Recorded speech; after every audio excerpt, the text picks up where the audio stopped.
Krishna, Hare Hare, Hare Rama, Hare Rama, Rama Rama, Hare Hare.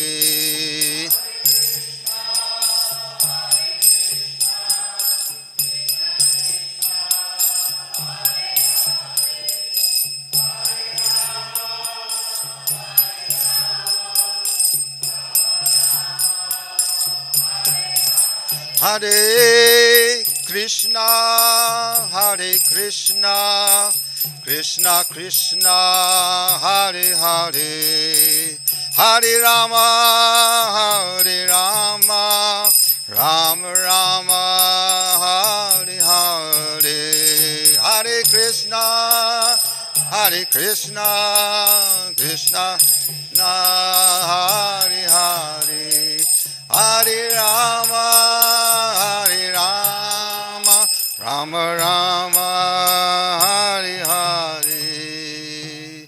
Grantara Srimad Bhagavatam ki jai, Srila Prabhupada ki jai, Gaur Premananda, Hari Hari Bo.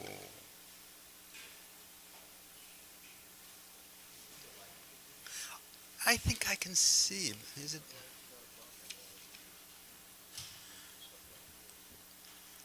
Okay. Okay, thank you.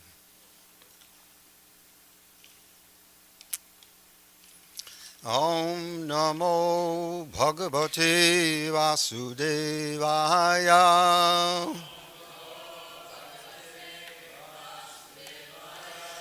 Om Namo Bhagavate Vasudevaya.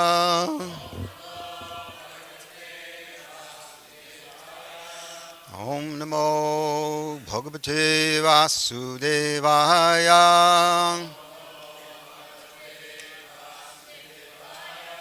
So we are reading from Srimad Bhagavatam, first canto. This is the 10th chapter, verses 11 and 12. So we'll recite responsively verse 11, and then I'll, on my own, chant verse 12. Satsangan mukta duk sango Hatung not sahate buddha Kirtimanang yaso yasya Sakrid akarnya rochanam Satsangan mukdadu sango Hatung not sahate buddha Kirtimanang yasho yasya Sakrid akarnya rochanam. Please chant.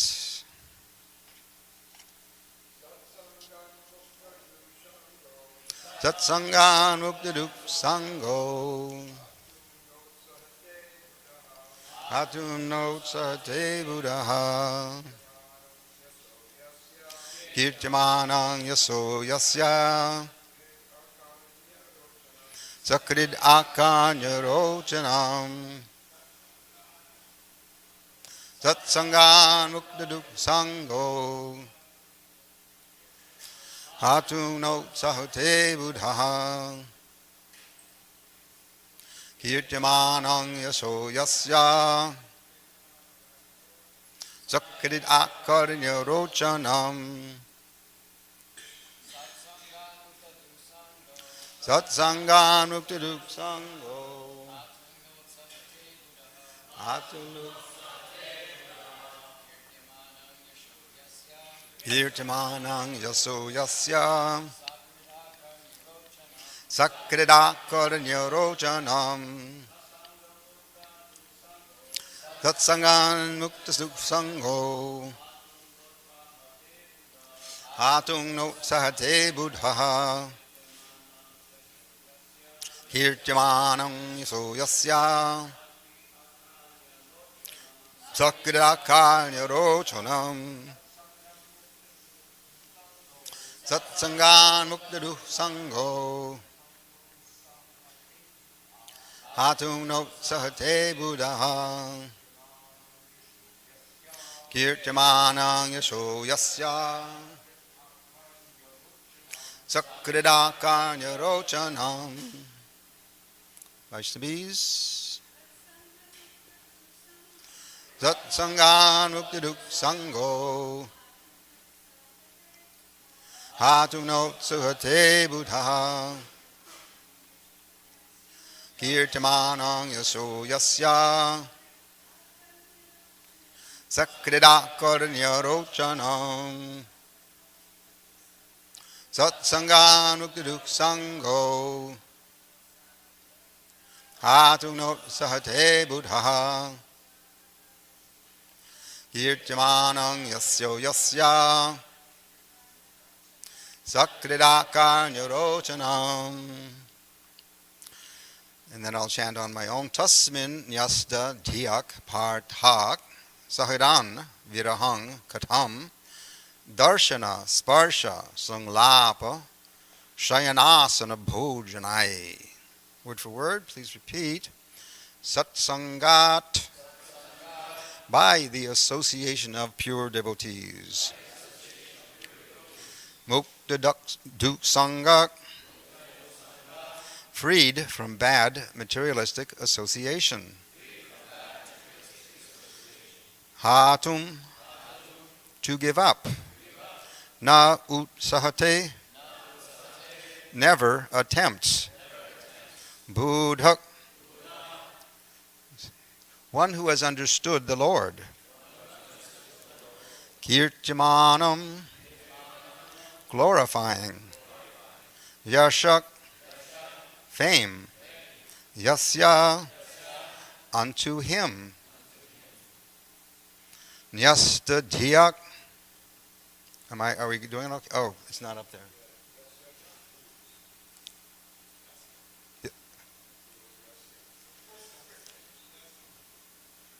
Yasya's whose, I'm sorry, Yasya whose sakrit, once only. Akarnya, hearing only. Rochanam, pleasing. Tasmin, unto him. Nyasta dhyak, one who has given his mind unto him. Partak, the sons of Pritha. Sahiran, can tolerate. Viraham, separation. Katham, how. Darshana, seeing face to face. Sparsha, touching. Sanglapa, conversing. Shayana, sleeping. Asana, sitting. Bhojanai, dining together. Translation, please repeat. The intelligent who have understood the Supreme Lord in association with pure devotees and have become freed from bad materialistic association can never avoid hearing the glories of the Lord, even though they have heard them only once. How then could the Pandavas tolerate his separation? For they had been intimately associated with his person, seeing him face to face, touching him, conversing with him, and sleeping, sitting, and dining with him. And I'll read it on my own now. Translation, the intelligent who have understood the Supreme Lord in association with pure devotees and have become freed from bad materialistic association can never avoid hearing the glories of the Lord, even though they have heard them only once. How then could the Pandavas tolerate his separation? For they had been intimately associated with his person, seeing him face to face, touching him, conversing with him, and sleeping, sitting, and dining with him. Srila Prabhupada's purport. The living being's constitutional position is one of serving a superior. He is obliged to serve by force the dictates of illusory material energy in different phases of sense gratification. And in serving the senses, he is never tired. Even though he may be tired, the illusory energy perpetually forces him to do so without being satisfied. There is no end to such sense gratificatory business, and the conditioned soul becomes entangled in such servitude without hope of release. The release is only effected by association with pure devotees. By such association, one is gradually promoted to his transcendental consciousness. Thus he can know that his eternal position is to render service unto the Lord and not to the perverted senses in the capacity of lust, anger, desire to lord it over, etc. Material society, friendship, and love are all different phases of lust.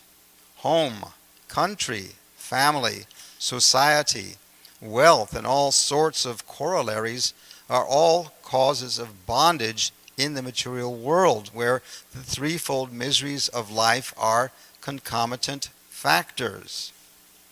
By associating with pure devotees and by hearing them submissively, attachment for material enjoyment becomes slackened, and attraction for hearing about the transcendental activities of the Lord becomes prominent.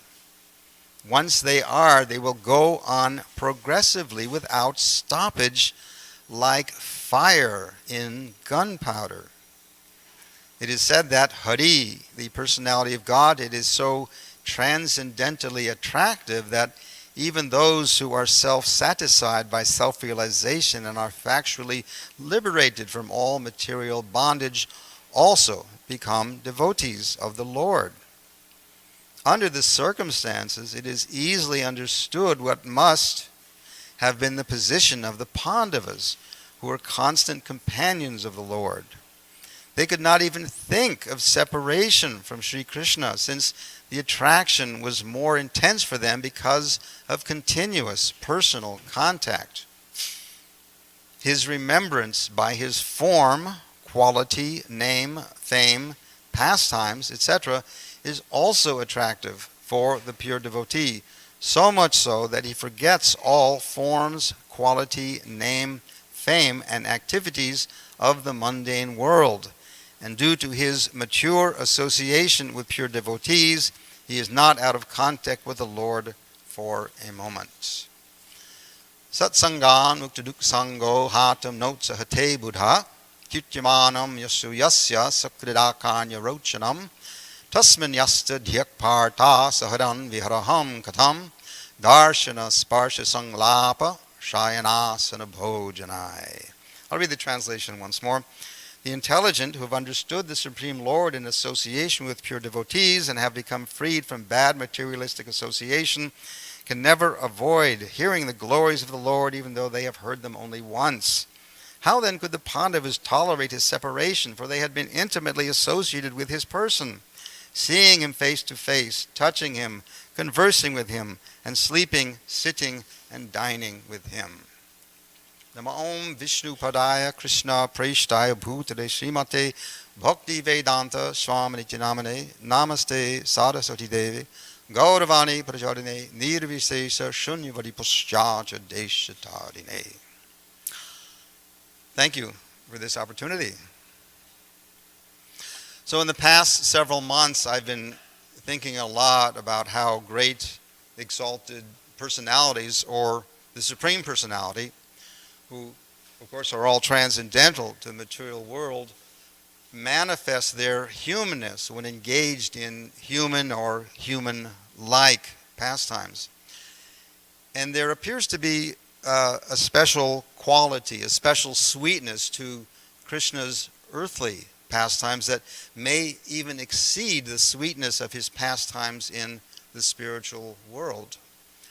The drama of either a perfect soul or the supreme soul unfolding their lives, their activities, their family affairs, and so forth on the earthly stage is compelling.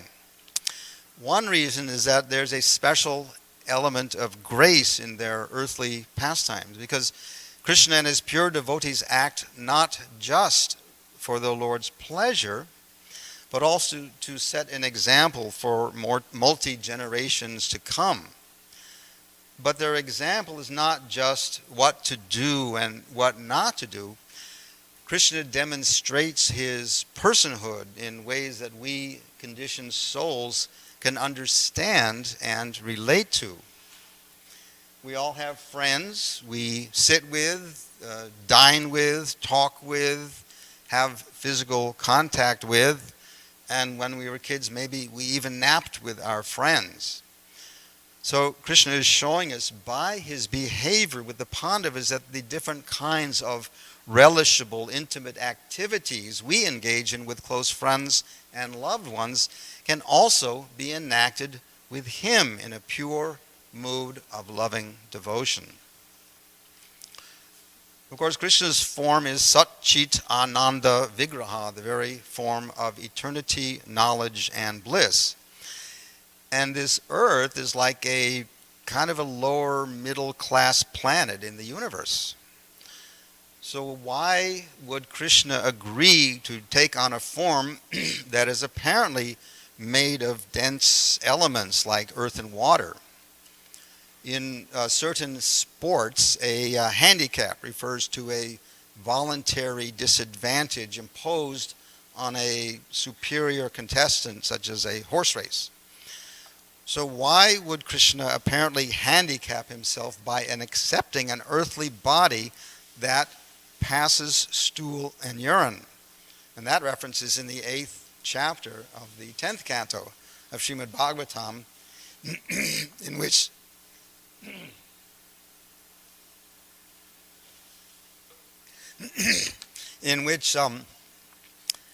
Krishna is stealing butter from the contemporaries of Mother Yashoda, and sometimes they accuse him of being a thief.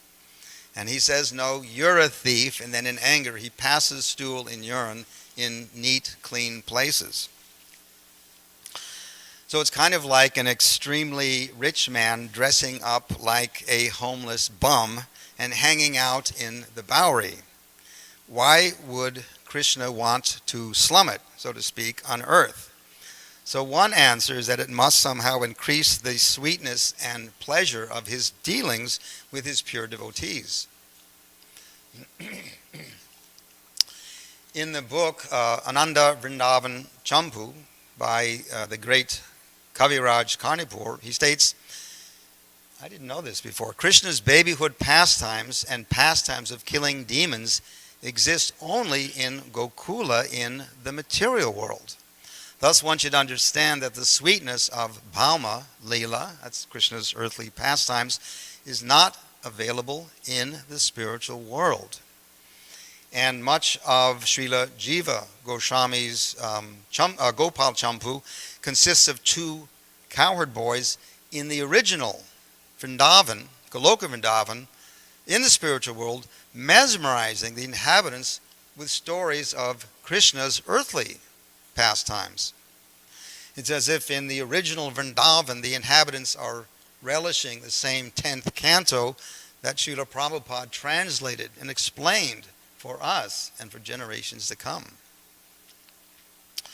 An especially sweet aspect of Krishna's human-like pastimes is that in those leelas he demonstrates the full range of loving mellows or moods, culminating in not just the swakiya ras, or conjugal mood in marriage, but the parakiya ras, the conjugal mood as a paramour.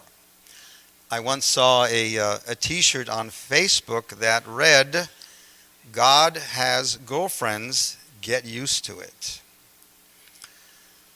I have to remind everyone that the examples I gave about slumming it are for reference only and are not literal, because we must always remember Janma karma cha me divyam evam yo vedi tattvataha.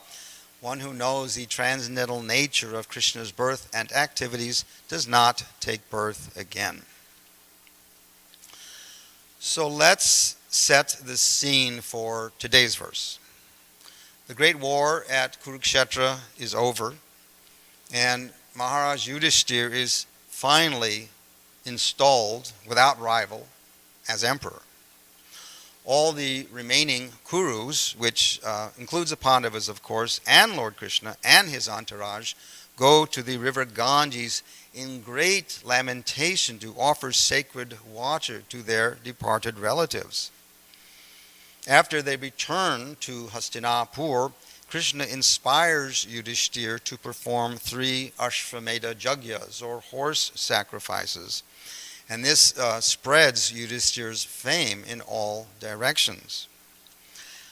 It may be that Krishna was trying to encourage Yudhishthir to fully embrace his role as emperor because he felt so burdened by the wholesale slaughter that had taken place in the war. So, first there's great lamentation at the river Ganges, mourning their dead relatives, followed by great sacrificial jubilation. And then Krishna prepares to depart for Dwarka, which happens to be about 800 miles from Hastinapur. So what's the prime dramatic element here? Well, as we just heard in Saturday's Srimad Bhagavatam verse, there's a whole slew of exalted devotees who are on the verge of fainting because they cannot bear separation from Krishna. So as we've read in previous verses, Krishna repeatedly begins to depart. This arouses the fear of separation in his devotees, and then his plans change and he stays. But even though he remains in Hastinapur for some time, the devotees know that this is not his home, so the pain of anticipated separation starts all over again. So, Krishna is about to depart for Dwarka, but to heighten the drama even more amidst this great scene, the lovely Uttara, carrying the last progeny of the Kuru dynasty in her womb, the unborn Parikshit, rushes towards Lord Krishna, pleading for his protection. She even offers to sacrifice her own life to save her unborn son from the quickly approaching Brahmastra weapon launched by the vindictive Ashvatthama. It's really hard to fathom the grand drama of it all, but I'll say that it's infinitely beyond the greatest scenes from the greatest movies that have ever been produced, which, of course, we've never seen. To meet the approaching Brahmastra, the Pandavas take up their respective weapons, and Krishna takes up his Sudarshan Chakra. But in the end, by his personal energy, Krishna covers the embryo and thus saves the unborn Parikshit. So we have the dread of separation from Krishna, followed by a great Vaishnavi in distress, followed by great heroism on the part of the Pandavas and Krishna. For now, disaster is averted and the problem is solved. So again, Krishna is about to depart when Queen Kunti addresses him lovingly with her famous prayers, in which she wishes, quote, that all the calamities we underwent would happen again and again so that we could see you again and again. For seeing you means that we will no longer see repeated births and deaths. So in response to Kunti's poetic glorification, Krishna smiles mildly, which is said to be as enchanting as his mystic power. So yet again, Krishna is about to depart when all of a sudden King Yudhishthira implores him lovingly, lamenting his apparent sins in participating in the Kurukshetra war. Originally, Arjuna was reluctant to fight before the war, concerned about the sins he would incur. And after the war, Yudhishthira sinks deep into lamentation for the sins he thinks he's committed. So once again, Krishna's departure for Dwarka is delayed. In fact, Yudhishthira is so aggrieved about the war that they all decide to visit the battlefield of Kurukshetra, which is about 100 miles away. And then they end up hearing instructions from grandfather Bhishma on the bed of arrows as he's about to depart this world. And this is another scene that could never be imagined by even the greatest mundane screenwriters, full of lamentation and exultation, wisdom and guidance, and tears of deep affection and love.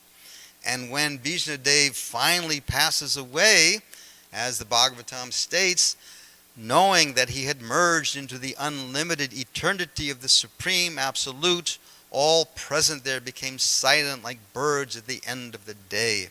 Then both men and demigods sounded drums in honor, and showers of flowers fell from the sky.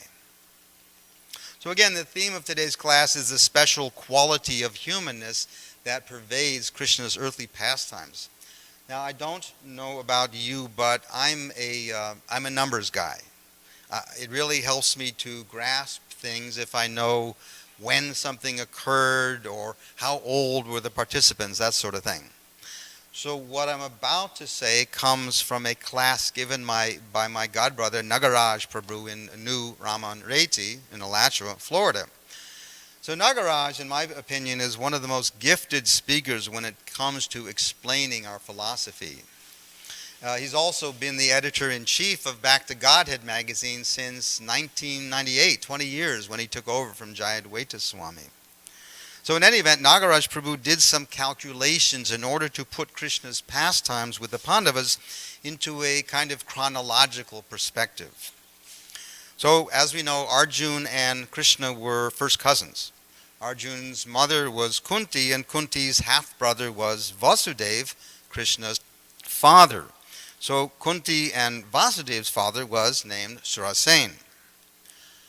Krishna was born on, as we all know, Janmashtami, and Arjuna was born 6.5 months later on the Phalguni Purnim, which also happens to be the appearance day of Sri Chaitanya Mahaprabhu.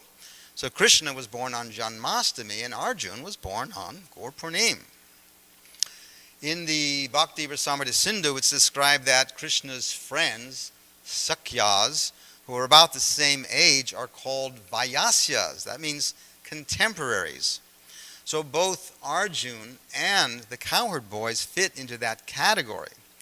However, Krishna's village friends are of one category, and his city friends, such as Arjuna, are of a different category, and they are called Pura Sambandhas, which means city friends, or like city boys.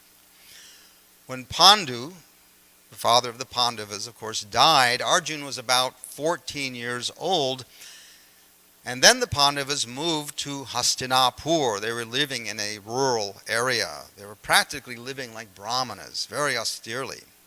So for 15 years, from ages 14 to 29, Arjuna and his brothers, of course, were trained in the military arts by Dronacharya.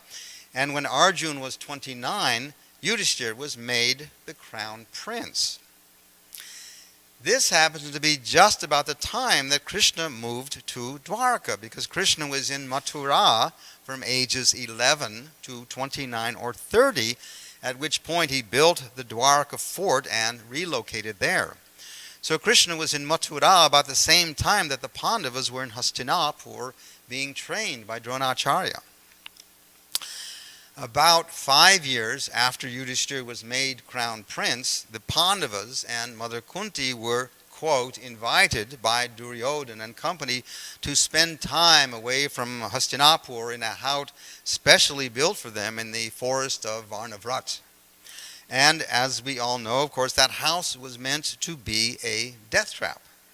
So the burning of the house of Lak happened about 5 years after Yudhishthira was made the crown prince, when Arjuna was about 34 years old. As we know, thankfully, the plot to kill them was foiled, but they remained in hiding for 4 years, so Duryodhana and company would think that they had succeeded in killing the Pandavas. During the time that the Pandavas were in hiding, they went to Draupadi's Swayamvar ceremony, the contest to qualify to marry her. They went dressed as brahmanas, and of course Arjun won Draupadi's hand. Nobody knew they were alive except Krishna. So he went to see them and first encountered Arjun in a potter's shed in Drupad Nagar, the place of Draupadi's ceremony. Krishna arrived and he introduced them himself to the Pandavas. Apparently this is their first meeting. Now we've all heard of the mood of separation from Krishna. But in this instance we learn of another kind of separation. Separation is divided into two categories. One is after you've developed your relationship with Krishna, and then you lose his association and are eager to have his association again. But the other mode of separation occurs before you've ever met Krishna. You hear about Krishna and develop such a strong attraction that you long to be with him. Princess Rukmini is a perfect example of that. And in a sense, at a sadhana level, we're practicing hearing about Krishna, so we gain attraction for Krishna. So it's described in the Bhakti-rasamrita Sindhu that as a younger man, Arjun's mind was totally fixed in the military arts. But as soon as he began to hear about the sweet transcendental qualities of Krishna, his mind immediately became very anxious to meet him. So when he finally beheld Krishna's beautiful transcendental form in the potter's shed in Drupad Nagar, Arjun was overjoyed since Krishna appeared as beautiful as a painted picture. It was then that Arjun established a friendship with Krishna when they were both about 37 years old. So after their 4-year so-called hiding period after the burning of the house of Lak, the Pandavas returned to Hastinapur and then built the so-called alternate capital at Indraprastha.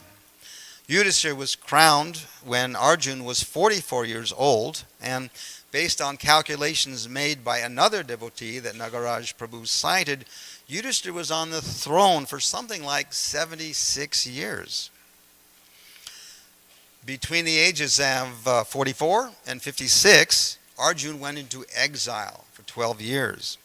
The Pandavas had an arrangement that because all 5 of them were married to one woman, Draupadi, the others would never interrupt when she was with one of her husbands. But one night Arjun had to protect someone, so he had to get his weapons, which are in the room where Draupadi was with one of her husbands. So even though Arjun knew that he would have to go into exile for interrupting them, out of his Kshatriya duty, he did so anyway. Of course, the brothers wanted to exempt him from this exile, but he insisted.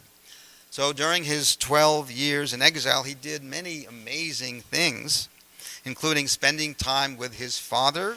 Everyone knows who's the father of Arjun is, Lord Indra, in the heavenly planets. And when he returned from exile at age 56, Arjun married Krishna's sister Subhadra, who would have been just about the same age. But it seems that before the time that Arjun went into exile, the Kurukshetra eclipse and the meeting of Krishna with the residents of Vrindavan at Kurukshetra took place. Krishna would have been in his mid-40s, and I don't know if there's a Shastric reference, but we can probably assume that since Krishna never looked older than 16, his cowherd girlfriends were most likely endowed with the same quality of Navayovana, because it's hard to picture Krishna looking 16 and meeting with his former girlfriends when they looked middle-aged. So Yudhishthira ruled from the alternate capital at Indraprastha for 16 years, and this was from the time Arjun was 58 until he was 74, and of course Krishna would visit them there. And then the Rajasuya sacrifice took place, but of course that before that they had to kill Jarasandha.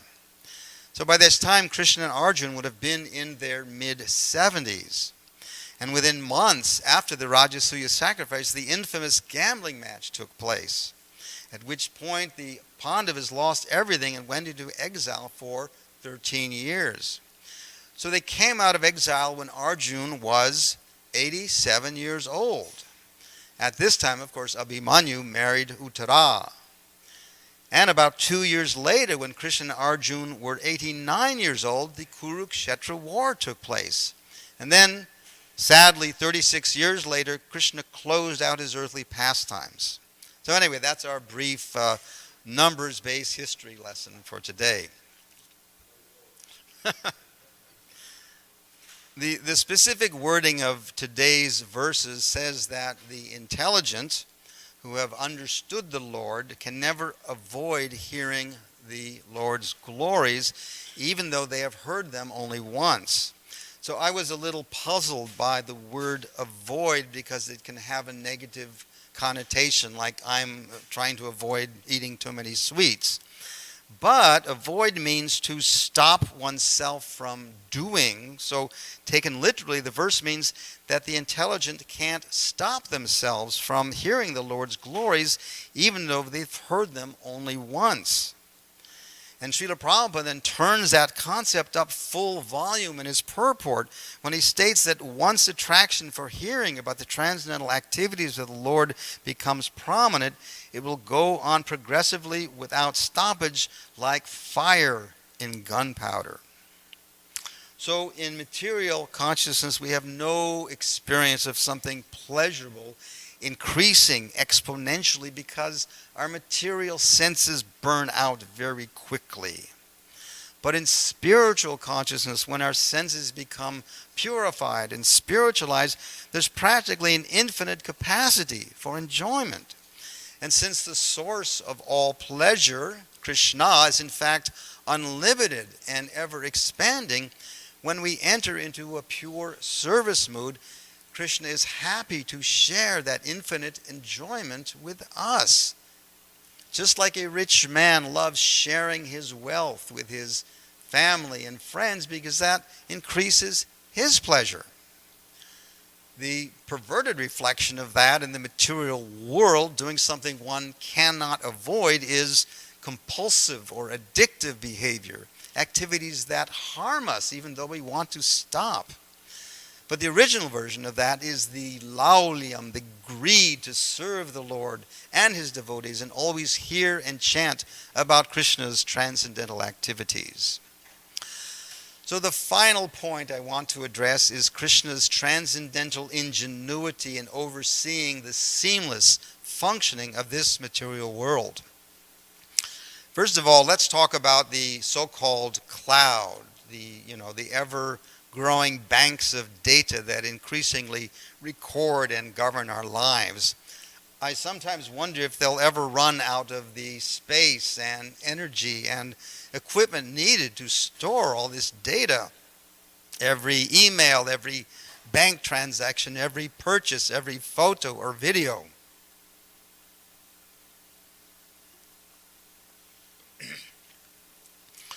But just like the ever-increasing banks of data in the so-called cloud, the unlimited karmic historic record of an infinite number of conditioned souls goes on increasing more and more. Our every thought, word, and deed throughout eternity is somehow kept on permanent file. And it's even stored after the cosmic annihilation, because when we awaken to a new creation, we're reminded of our specific past material desires. But handling all this data is not a challenge for Krishna, because he and his energies are infinite and ever increasing. Or as he says in the 10th chapter of Bhagavad Gita, with a single fragment of myself I pervade and support this entire universe. Karma is incredibly complex. We'll never be able to figure out how we arrived where we are today in terms of our particular mind, body, happiness, and distress. Nor should we even try. What I find most intriguing is the karmic relationships between conditioned souls, family members, for example. The parenting we received was either good, bad, or mixed. And as every parent knows, certain children are more troublesome to raise and others less so. So the attitude and behavior of the parents becomes the karma of the child. And the child's particular nature becomes the karma of the parents. So how did Krishna match us up so that, in my case, I received exactly the parents I deserved, and my parents received the child that was me and that they deserved? A wife ends up marrying a husband because karmically she deserved him, and karmically he deserved her. And then they produce children that they deserved karmically, and the children that they produce deserve them karmically. And when you expand it into the greater family and then the entire society, it becomes particularly bewildering. One's teachers, employers, government leaders, and if one is lucky, one's spiritual master. How can Krishna fit all these innumerable parts together, all the while feeding everyone, reforming everyone, and fulfilling everyone's desire according to their past deeds, and also encouraging everyone towards the spiritual path so we can escape the internal enmeshment that is the material world? And that's the point that Srila Prabhupada addresses so strongly in today's purport. Now I'm quoting, "Home, country, family, society, wealth, and all sorts of corollaries are all causes of bondage in the material world. Material society, friendship, and love are all different phases of lust. There's no end to such sense gratificatory business, and the conditioned soul becomes entangled in such servitude without hope of release. The release is only effected by association with pure devotees. By such association, one is gradually promoted to his transcendental consciousness. Thus he can know that his eternal position is to render service unto the Lord and not to the perverted senses in the capacity of lust, anger, and the desire to lord it over." End quote. So we live in an invisible, seamless prison that is so subtle that in the conditioned state we're convinced that, number one, I'm God and thus I'm in charge, and number two, I'm completely free. It's only through the wisdom, the vision, the compassion, and grace of the pure devotee that we come to understand both the nature of the prison and the characteristics of true freedom. And that's a debt we will never be able to repay. All glories to Srila Prabhupada. Thank you very much.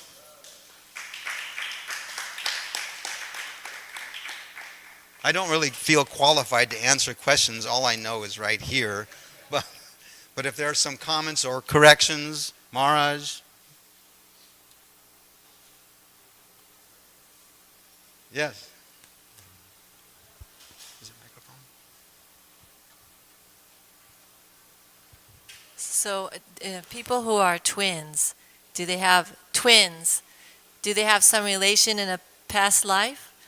Because it just seems so, So the question is, when twins are born, do they have some relation? Well, I mean, as I said, karma is impossible to figure out, but it's very likely.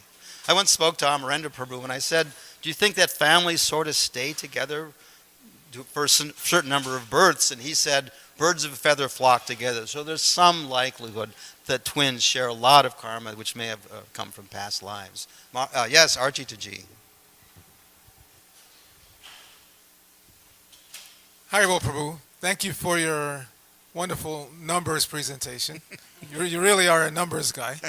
And thank you also for accepting the invitation to speak. We hope that you continue to fit in the schedule. Thank you. One comment was that, especially for the newer people, it may seem strange that, Arjuna is begetting children at 50-something. But we should remember, this is like the tail end of Dwapara Yuga. And in that Yuga, people are living to 1,000 years. 1,000 years. That's the norm, you could say, for that Yuga. In this age, the norm is, say, 100. So to beget children at 56 when you're expected to live 1,000 years, it's not a big deal. It's here, if we start doing it at 50, that's half of our lifetime gone.